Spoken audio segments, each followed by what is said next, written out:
Fakta-fakta sidang gugatan kemenangan Bobi Nasution di Pilkada Sumut.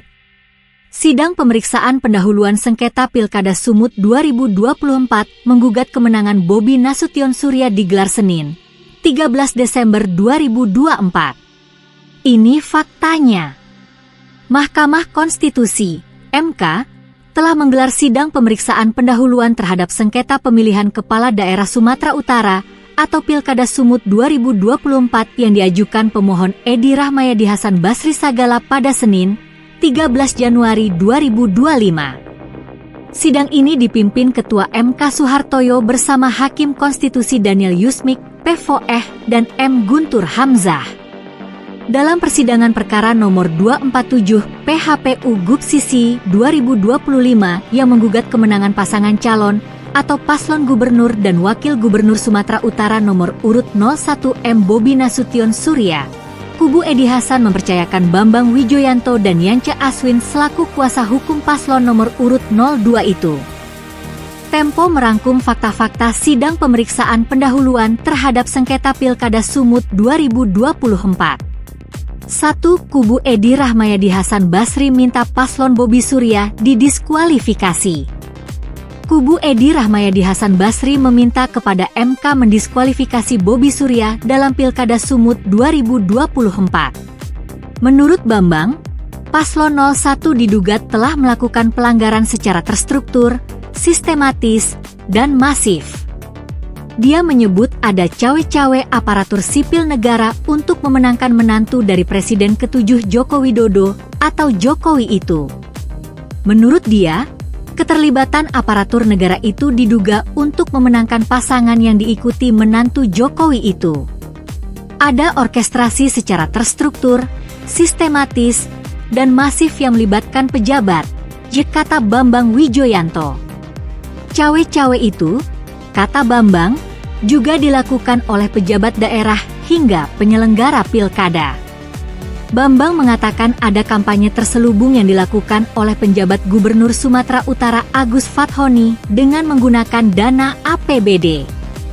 Tindakan itu telah melanggar asas jujur, adil, dan prinsip akuntabilitas, katanya. 2. Kubu Edi Hasan minta MK batalkan putusan penetapan Bobi Surya sebagai pemenang Pilkada Sumut 2024. Selain itu, Bambang meminta kepada Hakim Konstitusi untuk membatalkan keputusan Komisi Pemilihan Umum (KPU) Sumatera Utara nomor 495 tahun 2024 tentang penetapan hasil pemilihan gubernur dan wakil gubernur Sumatera Utara. Di sisi lain, pihaknya meminta MK menetapkan perolehan suara terbaru yang menyatakan keunggulan Edi Hasan. Perolehan suara yang benar menurut pemohon, paslon Bobi Surya 3.645.611 dan perolehan suara paslon Edi Hasan 4.896.157, kata Bambang. 3. Kubu Edi Hasan minta KPU gelar PSU. Bambang juga meminta agar MK memerintahkan kepada penyelenggara pemilu untuk melaksanakan pemungutan suara ulang, PSU, minimal di 3 kabupaten atau kota dan 3 kecamatan yang terdampak bencana banjir. Dia mencatat setidaknya ada sejumlah daerah di Sumatera Utara yang terdampak seperti Medan, Binjai, Deli Serdang, Langkat, dan Asahan. Menurutnya, KPU Sumatera Utara tidak berupaya maksimal dalam memitigasi pelaksanaan pemungutan suara pasca kejadian bencana alam tersebut.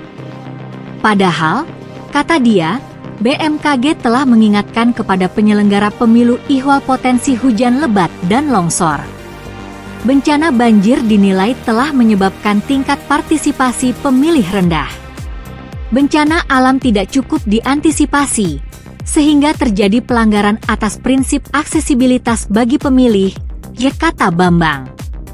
Semestinya KPU Sumatera Utara menyediakan tempat pemungutan suara keliling untuk memfasilitasi masyarakat yang terdampak banjir dan longsor. Sebab, pelaksanaan pemungutan suara susulan dan lanjutan di sejumlah tempat juga tidak mampu meningkatkan partisipasi pemilih. Sebelumnya, Permohonan perselisihan hasil Pilkada Sumut 2024 oleh kubu Edi Hasan tersebut diajukan ke MK pada Rabu, 11 Desember 2024 lalu. Yance Aswin selaku Ketua Tim Hukum Edi Hasan mengatakan gugatan didasari atas adanya dugaan penyelenggaran pilkada yang berat sebelah.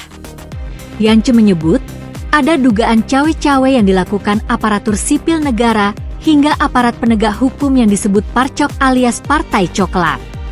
Cawe-cawe ini menyakiti hati masyarakat Sumatera Utara, kata Yance di Gedung Mahkamah Konstitusi, Jakarta, Rabu, 11 Desember 2024. Yance mengklaim, gugatan ini ditujukan bukan untuk mencari figur pemenang maupun mereka yang kalah. Menurut dia, gugatan diajukan untuk membuat muruah pilkada terjaga secara adil dan berintegritas.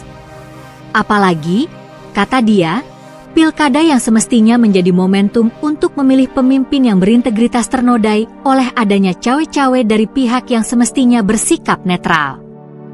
Petitum kami, tolong MK diskualifikasi pasangan 01, Bobi Surya, ujar Yance.